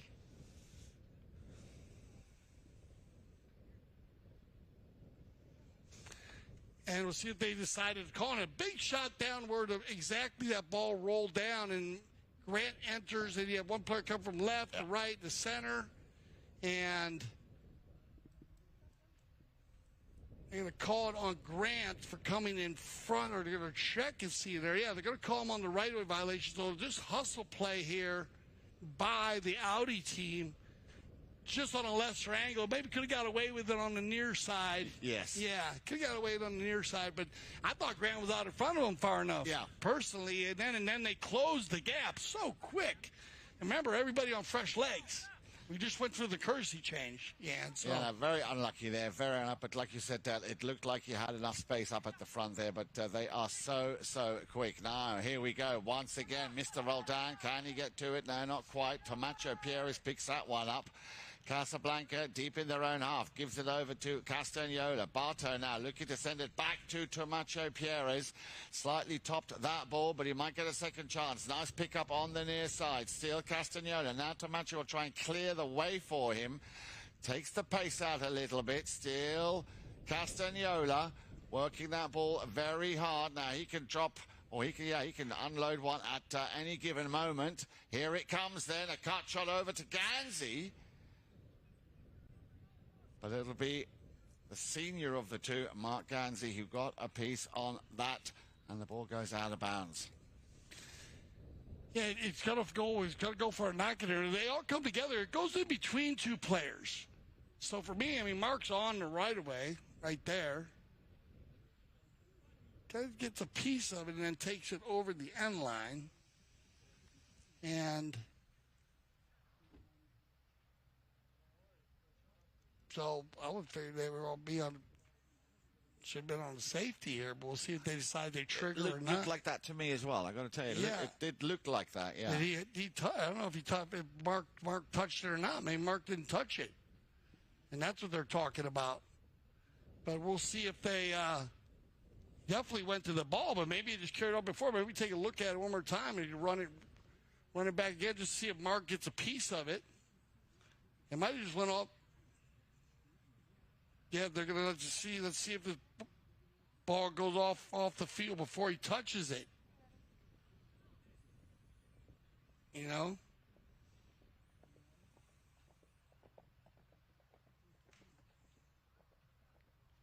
You see how it comes up right here? Does it kick off a horse or no? Well, does it hit this horse? So it hits that horse. Yeah. See, it does hit the horse. Yeah. So that is not. As it hits the horse, hits Camacho's horse right there. It hit his horse on the leg. So this is going to be a knock-in. So well done there. Great trigger by the three-man team. And hence, embrace the technology. It's not going away. No, it's not. And you couldn't see that at full speed. No, you could not. That was Definitely not. awesome. That was awesome. And in slow-mo, it was awesome to see that how it just popped up in the air and bounced off the pony. And that's a huge play because that could have been a 60. That could have, could have been a penalty 6 if it was the other way. Well, Grant, they're appealing to the umpire, and his appeal has been heard. Maybe we can look at that play again as the Cobra, I think, was about to run away with that one. Let's look at it. Here it comes. Ball comes across. There is Mark. There is Grant. There you see it. Mm-hmm.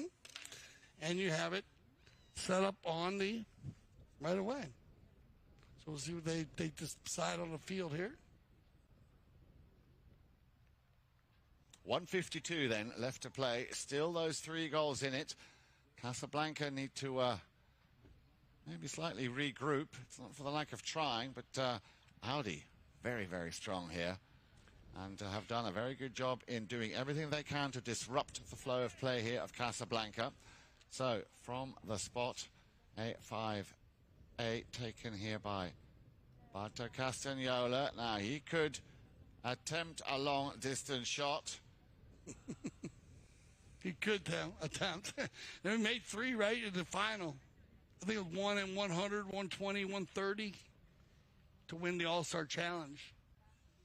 And that's about the same spot. He seems like that area of the field. I'm going to ask about that, which each player loves to hit different areas of the field, their strengths. Fred Mannix on a knock-in. Yeah, not quite as far as he would have liked. Tamacho coming in, and again, a whistle will stop the play with 1.5 minutes left on the clock. And this ball comes across the field. It's a one-time hit from Freddie, but too much angle across. Yeah. And then you got a hit that comes in and puts his horse's head over the line.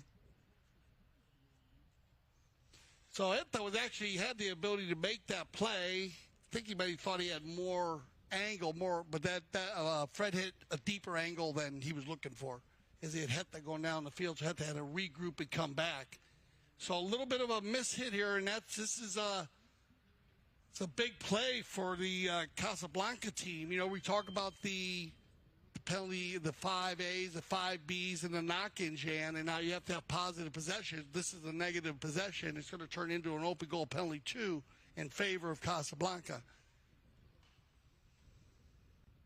Barto Castagnolo do the honors. He's been hitting the penalties today, the chosen one. And here's Barto.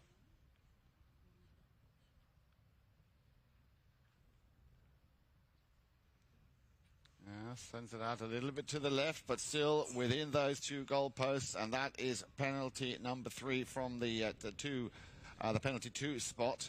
So 1, 2, 3, 4, 5, 6 in total. Half of those coming from the penalty 2 spot. 1 penalty, 4 and 2 out of regular play.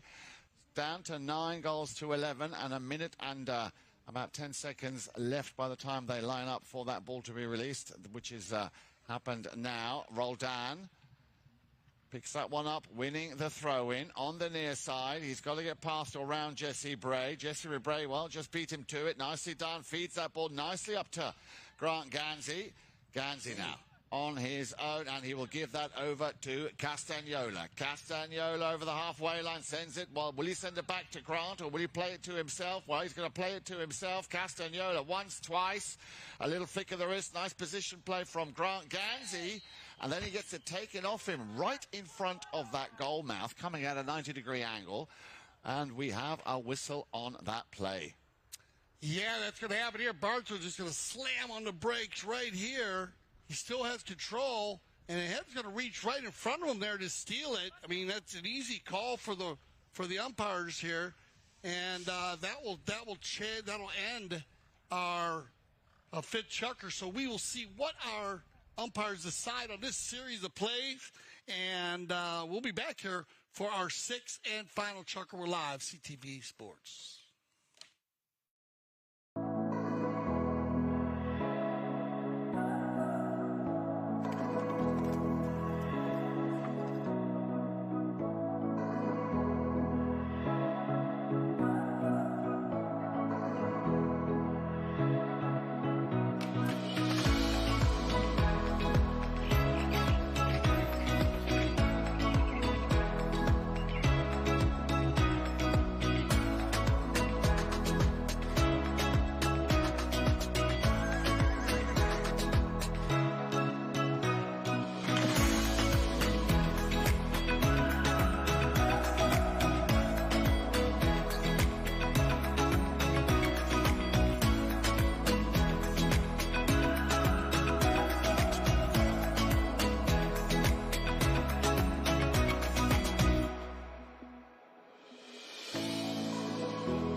Welcome back, everybody, to our sixth and final chukker for the 2023 WPL Founders Cup.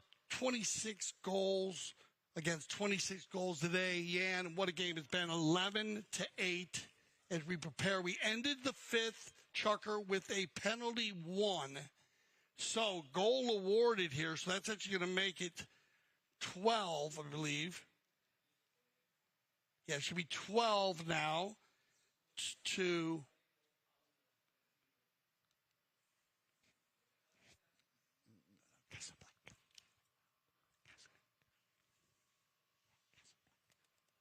Yeah.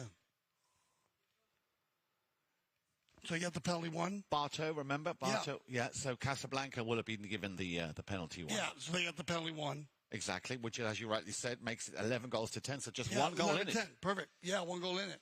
Counting back, I apologize, on the offside. And now we bring up on the center on the penalty one. They can go for the 2-point conversion this time, but a little bit of a miss hit. Big play there at the end with the one. Very, very big play. As Hector came across that right of way, reaching in front of Brother Bartow. And that's exactly as you said, Dale. That's how we start chukker number 6 with that penalty one. We'll give that to Castagnola. Bartow, of course. Now then, 7 minutes and counting. And Hector Castagnola in hot pursuit there of Brother Barto. And Brother Barto and the rest of that team in the grey shirts playing, of course, under the name of Casablanca. Now, very much in need of that equaliser. 10 goals to 11. And to quote my dear friend Dale Schwetz, mucho tiempo, a lot of time here to do exactly that. Once again, the two brothers getting into a little bit of a sword fight there. Umpire is having to just stop the clock at 6:56. What did you see on that play, Dale?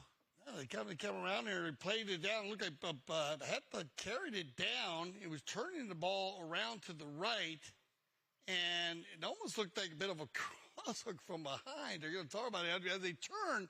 Sometimes when they turn, two players are turning. You know, how they overlap. You know, if you're directly behind a player, you're okay. So if you're directly behind a player when you turn, you can make a hook. Not an easy play. No, we don't teach it. We don't teach that play in the polo school. I was going to say. It's an advanced play in polo. Because of how you have to lean out and the complications you have with your horses being in that position. But professional players of this level, they can get it done. And so Hetta goes to turn that ball, and Barton kind of gets stuck on the outside when he went to hook him, and then he was on the outside, so we have a cross hook. And we were right around the 60.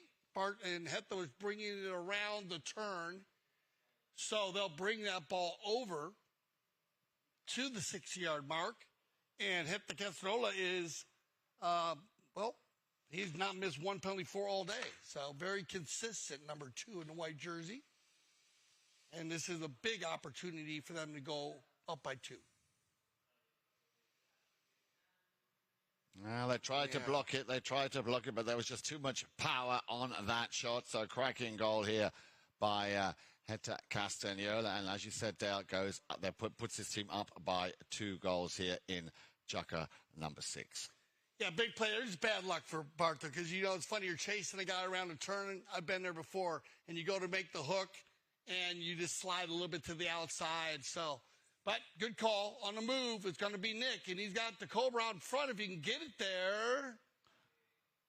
Slightly topped that ball, went high in the sky. Castagnola, Barto. Let's have a look at the clock. 6:24, so still plenty of time, even with 2 goals down. Tomacho Pierres. And another whistle will stop the action at 6:13.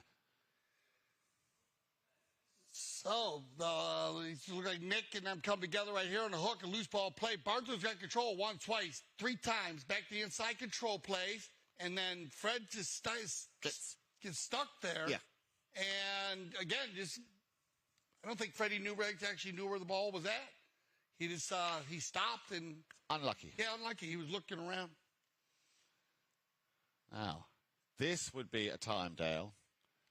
This would be a time where Jesse Bray, and when he might have just been saving the best for last. Right.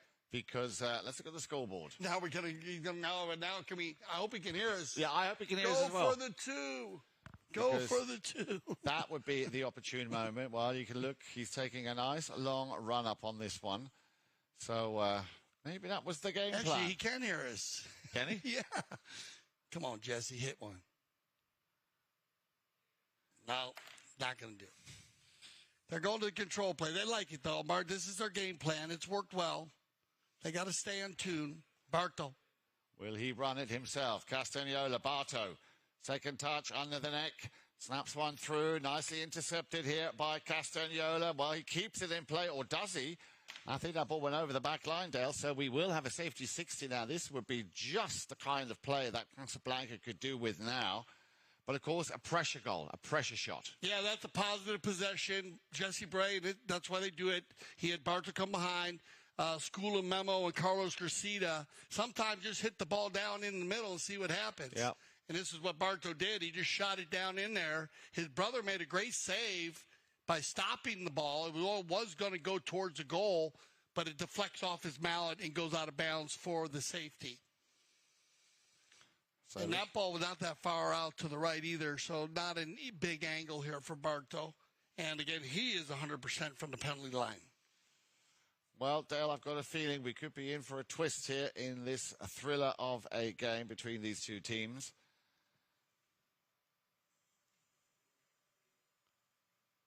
Castagnola puts it through. Nicely done. I think somebody got a piece of it, nonetheless. Nick, I think Nick got a piece of it, but he was only 30 yards from him. And remember, that ball's traveling easy, 120. Bartow's even going to ride over there and to just check Nick and say, hey, brother, you all good? Because that ball was screaming through there. Nick got a piece of it. It deflected into the goal. We're back to 2 goals. Yeah. On the move right here, it's taken by Fred. Now it's going forward. Nick's going to launch one out there. He's got the Cobra all by himself. Big pick up by Mark. He'll drag it into the 40, take it out, cleaned up, and turned around by Bartow. They come together in the corner. 3 white players working together here. Camacho on the hook. Leave it for Freddie. Freddie goes to the bump and the ball. 4 white players together here. Heta and a whistle on the play. Oh, my goodness. They're all coming at it there. And Mark had that perfect pass that came to him. But incredible again how quickly Bartow Castagnola came back from that halfway line to pick up that loose ball. It'll be a question of all hands on deck now in offense and in defense. Yeah, we can play that one back. We can break that one down really good if you want to see that. Because the way that developed there, looked like he was going to get around the corner here.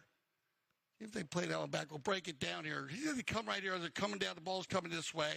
And then it's going to come back right there. And you see Freddie's got it right there. Then watch what happens here when the ball turns. And I'll give you the line on here as they come together. Freddie makes a ride off. And the ball comes backwards, comes right here. The ball's going to come. Right there's the ball. It's going to come this way, right here, and then you have a player coming like this. Yeah. And that's where you get the foul. But you got a player riding a player off, too, and it can be kind of tough. And then they go ahead and they put it down. So they get a goal on this one. So goal on the play. On the open goal penalty 2 here. Gandy put it in, and Mark makes another penalty 2 on the breakdown there. So well done, Gansey, picking up another open goal penalty. Stellar from the penalty line, the Cobra today. Huge goal, too, with 4-4 before the courtesy change. Well, still plenty of time now then. Castagnola. You can see Grant there trying to just clear the way here for the Tangle. Around the outside he goes. He's just got to get past the Cobra. And, he's done well. Castagnola, just slightly overcooked. Just ran out of polo field there. But working that ball very, very hard. But also hats off to Mark Gansey there. Just stopping him and pushing him out to make that angle nigh impossible for him to take a shot. Yeah, but a lot of hustle by the Audi team there. And as we said when we were breaking that last play down for you, Mark had an open goal penalty 2, and he finished it off the Cobra. And so what great shooting by Mark. 1, 2, 3, 4, 5, 6, 7, 8. And 7 of them penalty 2s, 1 penalty 3. Man, he has been. And then Heta too. I mean, they only had 1 goal from the field, Yan. Yeah, incredible. Audi out of 13 goals by our number. They hit I've never been in a game where a team has hit the number with 13 penalties. Now they got 12 penalties and 1 from the field. But I've never been in a game in the history. And what's funny is that the Casablanca team still can win this game. Yeah. Can still win this game. They can still win this game. Plenty of time. There's plenty of time. But now, first of all, out to the left-hand side, the pass from Castagnola Heta, feeding the ball up to Nick Roldan. Lot of space for him to work with here. Changes the direction once again. Nice stick work. Gives it back to Castagnola. Bray wants a piece of it. Now Rick Roldan sticking very closely to that 7-goal player. Heta sends it up to the front door. Will it go through and come out on his stick side? Well, it does somehow miraculously. And Mr. Mannix, well, that really was a superb set play. But that ball came to him. He waited for it. And then ice cold here. Fred Mannix here. Look at that play again. The pass, look at that. Just right on his stick side. Bang from Fred Mannix. Yeah, but a super good play. You got to add it to Freddie, too, here, pushing Bartow all the way out. That Barto Casanova, man, that's not an easy job. Fred Mannix plays that play perfectly on the ride-off and pushes them wide, gets them to a position, and then gets the finish. Incredible. Incredible. Yeah, no, super Que well golazo, done. man. Que golazo. Bravissimo, as they would say in Argentina. Impressionante. So, 2:49, Dale, but still, 3 goals, plenty of time. Yeah, not enough. This team can score. Barto and Jesse and Grant and Tomacho, we know how good they are. You know, they have won so many. They won the All-Star Challenge, and you know they're playing pretty good pole. If anything today, if you go back to it, if they don't pull it out, if Audi stays on top, and just remember, you know, you're still in the game, and you gave up 12 penalties. Little under the neck there from 13. Yeah.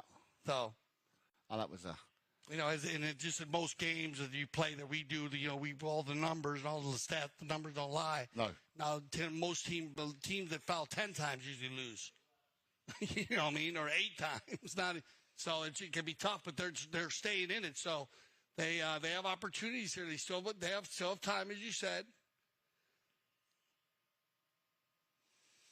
I'll be very keen to see those stats. Of course, make sure you stay tuned right at the end of this game after the 6th and final chukka. So you about a reach-in call here, Jan. So we'll go back to the Audi team. On the bowl-in, the previous bowl-in, they had 2 players came together, reach-in call. And so penalty 5A. Now, of course, Audi's strategy, I'm pretty sure, will be to hold on to that ball for as long as they possibly can, to run the clock down. Left behind now for Mannix. Mannix, well, he's tasted blood. He might want to have another go at this. He's getting ever so close. They're surrounded by 3 grey shirts from Casablanca. Gives it back to Heta. Heta, little chip shot. Oh, nicely done. Look at that. Heta Castagnola. And I think, well, that's going to make it now even harder with 4 goals in it. Nicely done. Castagnola just took his time, picked his moment. He saw that Grant Gansey came in for a challenge, and then just a chop. Look at that. I mean, that's like a messy goal. Lob wedge. Yeah, like a messy. It's a lob wedge. Exactly. Yeah, pull me the lob wedge, please.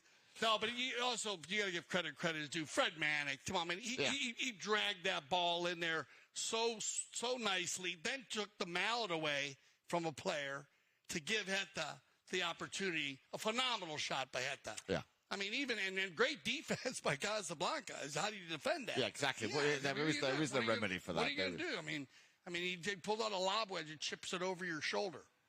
I don't know how he does it. Ball goes out of play. We have another cop on the field. Cop on the pitch? Yeah, a cop on the pitch. I like that way you came up with that, Dale. That was a clever one. Well, you came up with the cop. You guys like to use the pitch, so I thought it was just a great combination. Because, you know, the change of possession exactly is, you know, it's a cop. So that's one of our CTV sports. Oh, I just got a call in from our IRO, Steve Lane, said he came up with it last year. Oh, did he? So we'll give him credit. Oh, right then. We love him. But we came up with the Remington, Dale. Yeah, we came up with the Remington. Oh, Steve, very dedicated, and of course, does a phenomenal job. Our IRO third man Steve Lane also not just reviewing the game, but innovating in the game. Yes. Yeah. So does an amazing job, and he's come up with some great phrases for us. He has. Yes, sir. They've been working hard today. The 3-man team. I want to pat them on the back. You know, we've had the opportunity to break the game down, use the technology, and it's a very important job, and they're working well here. But they still got a minute and a half to finish here, so let's see what happens. Bray will pick up that long ball. Needs to beat Roldan, does well. Jesse Bray. And that's the one thing that I think I'm sure a lot of viewers would have liked to have seen. I know you and I, Dale, would have loved to have seen Jesse Bray at least attempt a shot from the halfway line to pick up a 2-pointer. Still has not happened thus far here in the Founders Cup 2022. Great stick work again. Look at the control there by Heta Castagnola. Yeah, Just changing his mind in the last second there. The ball coming off the sideboards. A new line, of course, is created, and it goes straight to brother Barto Castagnol. Let's look at the clock. We're down within the last minute of play. 3 goals is what they would need. And we will get a whistle on the play as Grant Gansey came down that line. Yeah, we got final play of the game here. And remember to begin, they, right there's pretty easy to see there. Grant's is going to come across, ride straight down the line. Fred's going to come across, get caught on the right-of-way violation. And so they're going to drop this ball based on Grant being facing the opposite direction. Sometimes they move this ball if there was a free man downfield still because Grant would have an opportunity to back it. But in this case, they'll drop it from the spot. But in range from Barto. I mean, he might be happier hitting it from here. Could watch this. I think he's going to drain this one from about 110. He hit it 130. Well, 121, 115, just to the left side. I call it 116 and a half to help. Yeah, right around there. Well, there you go. They're going to hold on. I was going to hold on here. 15-11, Jan. And congratulations to Mark, Nick, Heta, and Fred. They had the Team Audi in their white jerseys today. And here's our final stats, 15-11. Shots on goal, look at that. Pretty close, Jan, 18-22. The 10 knock-ins, though, that's where Audi, they did it. Casablanca, they missed a goal 10 times. That hurts. That'll come back to them. Then the fouls, 15 and 15. Actually went back and forth there on the fouls, but more penalty fives. The Audi team gave up more penalty fives. The Casablanca team gave up a lot of goal shot penalties. Because look at the goal shots scored, 12-6. So good job by the Audi team. When they did foul, they were at least fouling and giving center hits or fives, 5 A's or B's. And that makes a big difference because look at that, 7 scored from the 30, 1 from the 40, 4 from the 60s. And then on the other side, they had 6 scored. And Mark Gansey, Cobra, strong. Gave a lot of good positive energy at the beginning with those three penalty twos he made the first chukker. Yeah, no, he'll be very happy with his performance this afternoon, as I'm sure will the rest of the team. So, after coming off that high on Sunday, Casablanca having to concede here by 15 goals to 11. Nonetheless, I thought it was a cracking game of polo and a chance, of course, for me to remind you that the WPL takes a day off tomorrow. But we will be back on Saturday at 11 o'clock and, of course, at 1 o'clock. So make sure you tune in when we come back with the next round of games here in Bracket 1, Bracket 2 of the Founders Cup of 2023. And just, amazing day here and a beautiful drone shot of the Grand Champions Polo Club for Jan Erik Frank. I'm Dale Schwetz, and I speak for everyone at CTV Sports when I say thank you for making us the leaders in polo broadcasting. And always remember here at CTV Sports, we love the polo.